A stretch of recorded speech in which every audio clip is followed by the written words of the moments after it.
இப்போது மணி வந்து கரெக்டாக 6:30 மணி. 6:30 மணிக்கு எல்லாருமே வந்து வீட்டிலேருந்து எந்திரிச்சு காலை கடன்களை முடிக்க நினைப்பாங்க. இல்லை நிறைய பேர் வந்து வேலைகளுக்கு கிளம்புவாங்க. ஆனால் எங்களுக்கு எங்கள் போட்டில் 6:30 மணிக்கு என்ன நடக்குதுன்னு பாருங்கள். இப்போ பார்த்தீங்கன்னா இப்போ தான் எங்களுக்கு டைம் கிடச்சி எல்லாருமே தூங்குறாங்க. அப்படியே இங்கிட்ட வந்து பார்த்தீங்கன்னா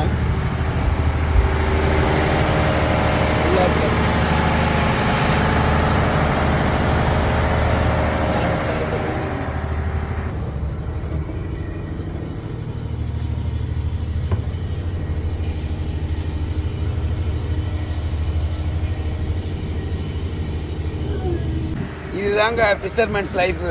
அதாவது நினச்ச டயத்தில் சாப்பிட முடியாது, நினச்ச டயத்தில் தூங்க முடியாது. எப்போ டைம் கிடைக்குதோ அப்போ தான் எங்களால் சாப்பிடவோ தூங்கவோ முடியும். இதுதான் வந்து எல்லாரோட லைஃப், அதாவது எங்கள் ஃபிஷர்மேன்ஸோட லைஃபு. இந்த ஒரு இன்ஃபர்மேஷன் உங்களுக்கு பிடிச்சிருந்தா லைக் பண்ணுங்கள், ஷேர் பண்ணுங்கள். ஃபிஷர்மேன் லைஃப் ஸ்டைலை தெரிஞ்சுக்கணும்னு ஆசைப்பட்டீங்கன்னா நம்ம கடல் ரச பேச்சை ஃபாலோ பண்ணிக்கோங்க.